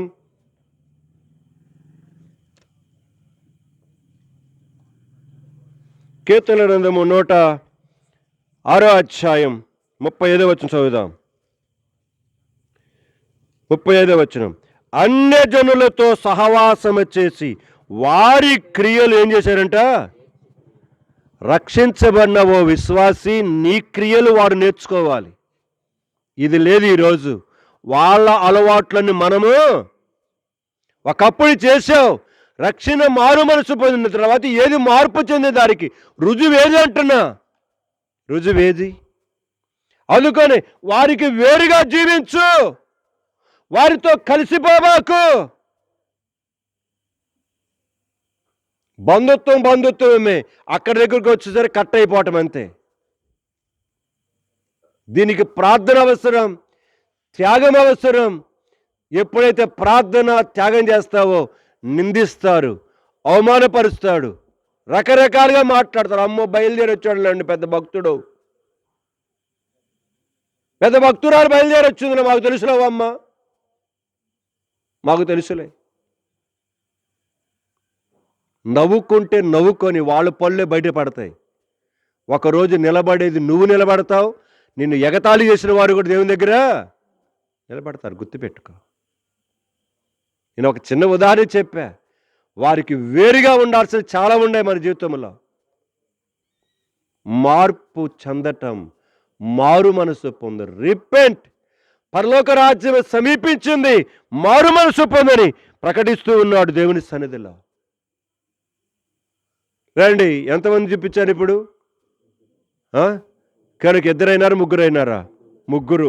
నాలుగో చూద్దాం రండి. చాలా ఉన్నాయి, నేను 4-5 చూపించి ముగిచ్చేస్తాను. ఆదికాండంకి వెళ్తున్నాను. ఆదికాండం 39వ అధ్యాయంకి వెళ్దాం. మనకందరికీ తెలిసిన భాగం ఏది? 39వ అధ్యాయం 7వ వచనం నుంచి. అటు తర్వాత అతని యజమానుడి భార్య యోసేపు మీద కన్ను వేసి తనతో శయనించుమని చెప్పాను. అయితే అతడు ఒప్పక, నా యజమానుడు తన తగిలినదంతా నా చేతికి అప్పగించిండు కదా, నా వశమున తన ఇంటిలో ఏమి ఉన్నదో అతడు ఎరుగడు. ఈ ఇంటిలో నాకంటే పైవాడు ఎవడును లేడు. నీవు అతని భార్యమైనందున నిన్ను తప్ప మరి దేనిని నాకు అప్పగించలేదు. కాబట్టి నేనెట్లు ఇంత ఘోరమైన దుష్కార్యము చేసి దేవునికి విరోధముగా పాపము కట్టుకొనునని తన యజమానుని భార్యతోను దినదినము ఆమె యోసేపుతో మాట్లాడుతుంది కనుక గాని అతడు ఆమెతో శయనించుటకైనను ఆమెతో నుండుటకైనను ఆమె మాట విన్నవాడు కాదు. అట్లుండగా ఒకనాడు అతడు తన పని మీద ఇంటి లోపలికి వెళ్ళినప్పుడు ఇంటి మనుషులలో ఎవరును అక్కడ లేరు. అప్పుడు ఆమె అతని వస్త్రములను పట్టుకొని తనతో శయనించమని చెప్పగా అతడు తన వస్త్రమును ఆమె చేతులు విడిచిపెట్టి తప్పించుకొని బయటకు.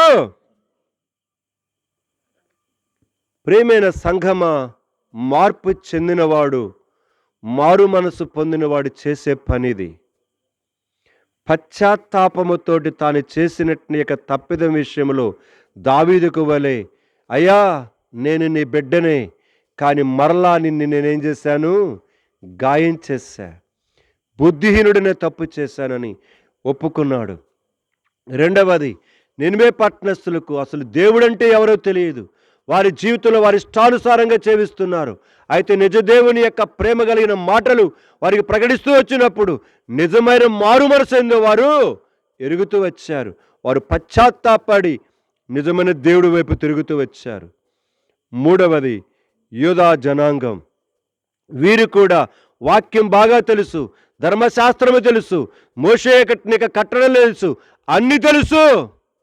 కానీ అన్నీ తెలిసే ఏమీ లేదు, వీరికి మారు మనసు లేదు. అందుకొని అన్నీ తెలిసిన వీరిని గురించి మాట్లాడుతున్నప్పుడు వారు మార్పు చెంది ఈ లోకపు యొక్క కట్టడలకు ఆచారాలకు మూర్ఖులైన వారికి వేరుగా ఉండి వారు మార్పు చెంది దేవుడి కొరకు ఏం చేశారు? వాళ్ళు జీవిస్తూ వచ్చారు. నాలుగవదిగా, పాపము నుంచి ఏమవుతున్నాడు? ఇతడు పారిపోతున్నాడు. మార్పు చెందేవాడికి ఉండే 4వ లక్షణం, పారిపోతాడు. పారిపోటు ద్వారా ఏమొచ్చింది? ఇప్పుడు ఇతనికి జైలు పాలైపోయాడు, నింద పాలైపోయాడు, అవమానం పాలైపోయాడు, నలుగురిలో భయంకరంగా అవమానపరచబడ్డాడు. కానీ దేవుడికి తెలుసు, తనకి తెలుసు తప్పు చేశానా లేదనేది. ప్రియమైన సంఘమా, ఇక్కడ కూర్చున్న నీవు ఎలాగున్నావు? నీ జీవిత యాత్రలో పాపమునకు చూసి దూరంగా వెళ్తున్నావా? నిజమైన మారు మనసు కలిగిన వాడు పాపము దగ్గరకు వస్తున్నప్పుడు దాని విషయంలో చాలా జాగ్రత్తగా తన జీవితాన్ని కట్టుకుంటాడు. 5వదిగా జ్ఞాపకం చేసి ముగిస్తాను. రండి, లోకాసువార్త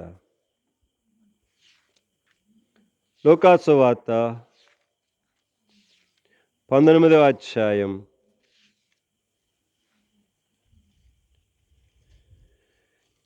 6వ వచనం నుంచి చదువుతున్నా నేను.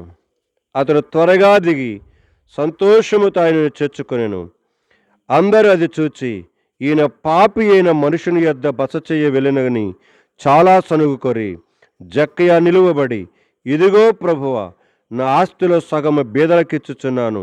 నేను ఎవని యొద్దనైనను అన్యాయముగా దేనినైనా తీసుకుని అతనికి 4 అంతలు మరలా చెల్లింతునని ప్రభువుతో చెప్పెను. అందుకు యేసు, ఇతడును అబ్రహాము కుమారుడే, ఎందుకనగా నేడు ఈ ఇంటికి మారు మనసు అంటే ఇదే. తాను ఏమేమైతే తప్పు చేశాడో దానంతటిని ఏం చేస్తున్నాడు, ఎవడి దగ్గరైనా అన్యాయంగా తీసుకునుంటే నేను నాలుగంతల దానికి. సహోదరి సహోదరుడా, మన మారు మనసేనా? ఇప్పుడు ఈ 5గురి యొక్క జీవితాలను మీ ముందు పెట్టాను. ఇక్కడ రక్షించబడిన వారున్నారు, రక్షణలు పొందని వారున్నారు. దూరంలో దగ్గరలో ఉండి ఆలకిస్తున్న వారులారా, దేవుని రాజ్యము సమీపించింది. మారు మనసు పొందు. మారు మనసు పొందటానికి మరొక రోజు దేవుడు నీకు అవకాశాన్ని ఇచ్చాడు.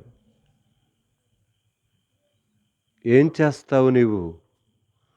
తుయతేరా సంగమకు వలె మారు మనసు పొందుటకు దానికి సమయం ఇచ్చిదనే కానీ అది మారు మనసు పొందనిది.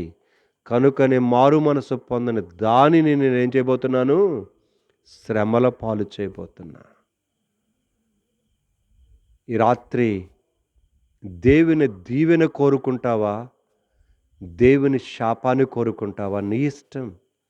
మనం చదువుకున్న ద్వితీయోపదేశకాండం 30వ చివరి వచనం చివరి భాగములో హత్తుకొనున్నట్లు జీవాన్ని కోరుకోమంటున్నాడు. జీవాన్ని కోరుకునే దానివి వాడవైతే ఏం చేస్తావు? ఈరోజు నిజమైన పశ్చాత్తాప పడటానికి దేవుని దగ్గర ఇష్టపడతావు. ఇక్కడేది ఆడమని నేను చెప్పట్లే మిమ్మల్ని, ఇక్కడేమి ఆడమని చెప్పట్లేదు మిమ్మల్ని. నువ్వు వెళ్ళు, ఒంటరిగా నీ స్థలములోకి వెళ్ళు, కూర్చో. నీవు చేసిన ప్రతి రోత పని, నేను చేసిన ప్రతి రోత పని, మన ప్రతి ఒక్క రోత పని విషయంలో దేవుని దగ్గర నిజమైన కన్నీళ్లు విడుద్దాం. నిజమైన మార్పు చెందటానికి కొరకు ఇష్టపడదాం. తద్వారా దేవుని యొక్క జీవాన్ని పొందుకొని దేవుని యొక్క ఆశీర్వాదము చేత నింపబడి ఇక్కడి నుంచి వెళ్ళాలని ఆ దేవుడు కోరుకుంటున్నాడు. సో యేసేపు ఆ తర్వాత ఏం చేయబడ్డాడు? అద్భుతముగా తన జీవితంలో రాజు తర్వాత రాజంతటి వాడిగా దీవించబడ్డాడు. ఆ తర్వాత దావీదు ఏం చేయబడుతూ వచ్చాడు? దేవుడు తన పక్షంగా ఉంటూ హృదయానుసారుడుగా నిజమైన పశ్చాత్తాపముతోటి సరిచేసుకునే దేవుని యొక్క కుమారుడుగా చేయబడుతూ వచ్చాడు. ఆనాడు ఉన్నట్టుగా ఇజ్రాయేలీ ప్రజల అపోస్తుల కార్యములలో వారందరూ సంఘములోనికి ఏం చేయబడ్డారు? చేర్చబడుతూ వచ్చారు. ప్రియమైన సహోదరి సహోదరుడు, ఇదిగో పొట్టి చెక్కయ్య సమాజములో ఏంటి అన్నారు అతని గురించి? ఆ పాపి అయిన మనుషుని యొద్ద వాళ్ళందరూ అంటున్నారన్నమాట. కానీ యేసు ప్రభువు ఏమన్నాడు? ఇతడును అబ్రహాము వారి దృష్టికి పాపి, కానీ ఇప్పుడు యేసయ్య దృష్టికి అబ్రహాము కుమారుడు. ఎంత మార్పు, ఎంత మార్పు! ఇక్కడ కూర్చున్న మనమును అట్టి మార్పర్సును పొందిని దేవుని చేత సంధించబడుతున్న మనము దేవుని రాజ్యం కొరకే చక్కగా సిద్ధపడగలమా? సో 3 మాటలు అక్కడ ఉన్నాయి. యెహోవాను ప్రేమించి, రెండవది ఆయన వాక్యమును విని, మూడవది ఆయనను హత్తుకోవాలి. అప్పుడే మనము జీవిస్తాం, నిత్య జీవమున కలిగి పరలోక రాజ్యంలో ప్రవేశిస్తాం. మరి మా శోభమ్మ ఏం చేస్తుందో మరి? ఏ శోభమ్మ, మరి మారు మనసు ఇంకాను పొందుతావో లేదు? మరి ఒకరికి ఇద్దరిని కన్నావు, ఇంకా మారు మనసు లేకుండా తిరుగుతా ఉంటే నీ ఇష్టం. అది తుయతైర సంఘానికి ఇచ్చాడు అవకాశం, ఎఫెసీ పట్టణ సంఘానికి ఇచ్చాడు. ఇవ్వటమే కానీ బలవంతం ఎప్పుడు దేవుడు చెయ్యడు. అది నీ ఇష్ట ప్రకారంగా నువ్వు ఒప్పుకొని దేవుని దగ్గరికి వస్తే సరిచేస్తాడు. లేకపోతే ఏం చేస్తాడు? మా సమూయేలునైనా, మా ఇక శోభమ్మనైనా, మా వీరైనైనా, సామ్రాజ్యమునైనా, ఇక నిలబడిన నన్నైనా, కూర్చున్న నిన్నైనా, దూరంలో దగ్గరలో వింటున్న వారందరూ ఎవరినైనప్పటికీ ఆయన క్షమించాలంటే నిజమైన మారు మనసు కలిగి మనం ఆయన దగ్గరికి రావాలి. అట్టి శ్రేష్టమైన మారు మనసుతోటి దేవుని రాజ్యమును స్వతంత్రించుకోవటమే కాదు, ఈ దినమున ఈ లోకములో భూమి మీద మనమే కాదు మన కుటుంబాలుగా మనం ఏం చేద్దాం కనుక సరి అయిన విధముగా చక్కగా జీవించటానికి కొరకాయి. ఎందుకంటే ఆయన నీతిమంతుల సంతానము పక్షమున ఉంటానని చెప్పాడు. మార్పు చెందితే నువ్వు నీతిమంతుడుగా నీతిమంతురాలుగా చెబుతావు. అలాగ నీ పక్షంగానే కాదు, నీ తర్వాత నీ సంతానం పక్షంగా కూడా దేవుడు అబ్రహాముతో ఉన్నాడు, ఇస్సాకుతో ఉన్నాడు, యాకోబుతో ఉన్నాడు, ఇజ్రాయిలుతో ఉన్నాడు, ఈరోజు నీతో ఉన్నాడు. మన బిడ్డలతో కూడా దేవుడు ఉండటానికి ఇష్టపడుతున్నాడు. దానికి ఒకటే రిపెంట్, పశ్చాత్తాపడు. దేవుడి కొద్ది మాటలను దీవించునుగాక. ప్రార్థన చేసుకుందాం.